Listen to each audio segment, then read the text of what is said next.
नमस्कार साथियों। आज के इस वीडियो में अपन बात करेंगे जो लोकसभा चुनाव के जो ऐसे सांसद हैं जिन सांसदों के ऊपर पूरे संसद की जो नज़र है इन तीनों सांसदों के ऊपर टिकी रहती है और उनकी बातों को सुनने के लिए तमाम तरीके के जो स्पीकर है वहाँ पे जो सांसद है और वो सारे सुनने के लिए बेताब रहते हैं। साथियों, ऐसा क्यों है?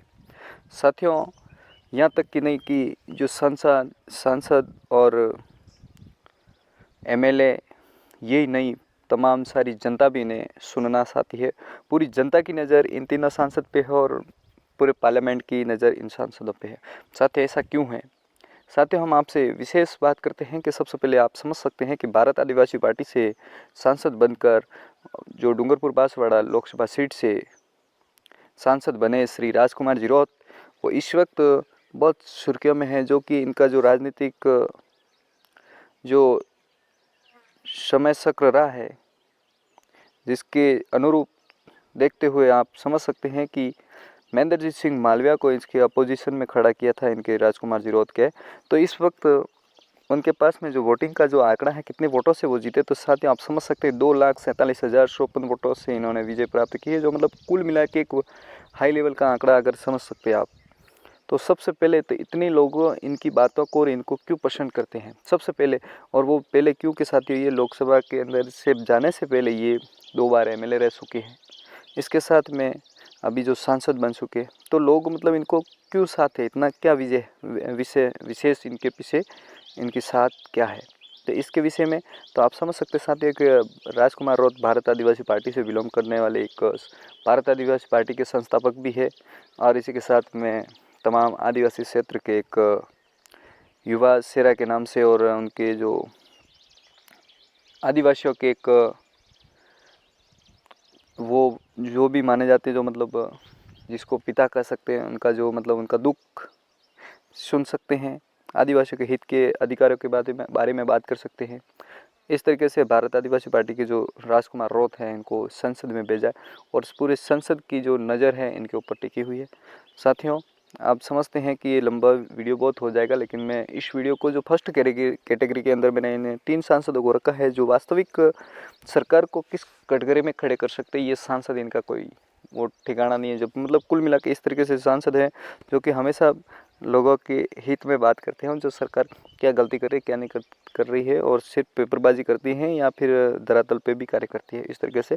तो श्री राजकुमार जिरोत को भी बहुत सराहने वाले लोग हैं, इसके तरीके से इनको जो फर्स्ट लिस्ट में इनको रखा है। और सेकंड नंबर की अगर बात करें तो हनुमान बेनीवाल साथियों, राजस्थान के जो नागौर लोकसभा सीट से जीत कर आए हैं, जो ज्योति मिर्धा को 42,225 वोटों से हराकर, और इसके साथ में हनुमान बेनीवाल सांसद क्यों बने, तो साथियों बहुत सारी ऐसी चीज़ें हैं जिनके ऊपर उनको सांसद बनना बहुत बहुत ज़रूरी था, जो कि सबसे बड़ा अगर चुनाव माना जाए, अगर देश के अंदर इस लोकतंत्र देश के अंदर भारत देश के अंदर, तो सबसे बड़ा चुनाव लोकसभा चुनाव ही रहता है। उसके बाद में विधानसभा और पंचायती राज वाले चुनाव ये छोटे मोटे होते रहते हैं, लेकिन इसमें अगर सबसे बड़ा अगर जो कानून का जो पारित करना है संसद भवन के अंदर, जो विधेयक बनाना, वो सब यहाँ लोकसभा में वहीं से होता है।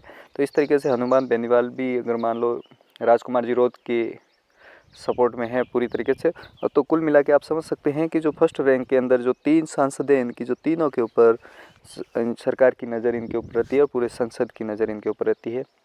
जो साथियों तीसरा जो आपको मैं बता देता हूँ, जो सांसद है चंद्रशेखर आज़ाद, जो रावण के नाम से जाना जाता है, इस वक्त का जो रावण है वो रावण के नाम से जाना जाता है।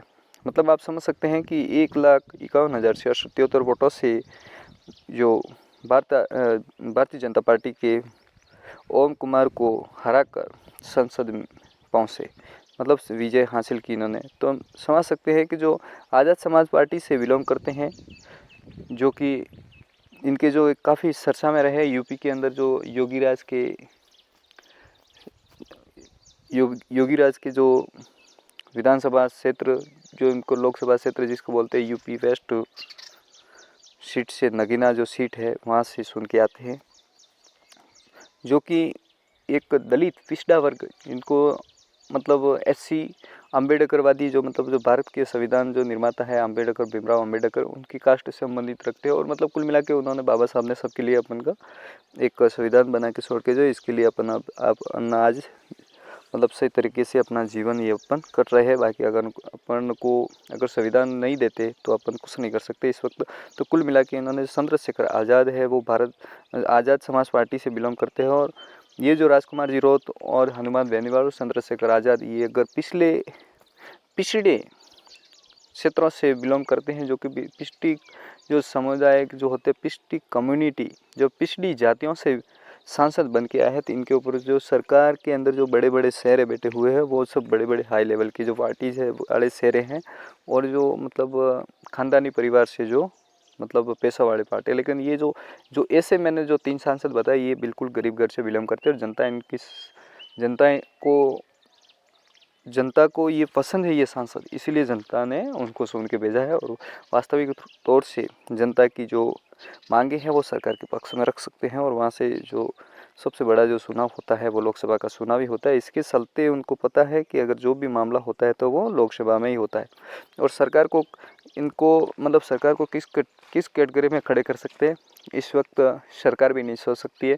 और इनके नज़रअंदाज में कोई अन्य काम अगर बेफिजूल का काम नहीं हो सकता है तो इनकी पूरी नज़र उनके ऊपर रहती है। जिस तरीके से संवैधानिक दायरे में रहते हुए अपने हक अधिकार अपने संविधान और जल जंगल ज़मीन की रक्षा के लिए हमेशा ये तत्पर खड़े रहते हैं और हमेशा रहेंगे। इसलिए जनता ने इनको सांसद बना के भेजा है। और पूरे जो संसद भवन की जो पूरे पार्लियामेंट की जो नज़र है इन तीनों सांसदों के ऊपर रहेगी।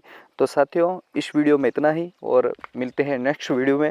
और ये हमने इसको फर्स्ट कैटेगरी में इस वीडियो को रखा है। इस वीडियो को फर्स्ट कैटेगरी में रखने की वजह आप समझ सकते हैं कि साथियों ये तीनों जो सांसद है एक नाम से जाने जाने वाले सांसद है और जो सबसे पिछड़े और कमज़ोर वर्ग के जो सांसद है और सबसे हाई लेवल वोटों से जीत के आते हुए नज़र आ रहे साथियों, इसलिए मैंने इनको फर्स्ट कैटेगरी में रखा। और साथ ही वीडियो में कुछ कमी पेशी है तो आप कमेंट करके हमें ज़रूर बताइए ताकि हम उसके फिर से हम धीरे धीरे सुधारने की कोशिश करेंगे। और फर्स्ट वीडियो ये रखा है और स्टेप बाय स्टेप हम जितने भी जो सांसद वगैरह जो बने उनकी जो कार्य प्रणाली और किस तरीके से कार्य करते हैं उनके जो सारे जो विषय प्रणाली के उसके एक अनुक्रमणिका के अनुसार हम उस वीडियो आपके सामने पेश करते रहेंगे। तो चलिए साथियों वीडियो यहीं समाप्त करते हैं। और वीडियो अच्छा लगा तो लाइक करें और चैनल पर पहली बार तो चैनल को सब्सक्राइब करें और बेल आइकन की नोटिफिकेशन को ऑन करना ना भूलें। तो साथियों जय हिंद।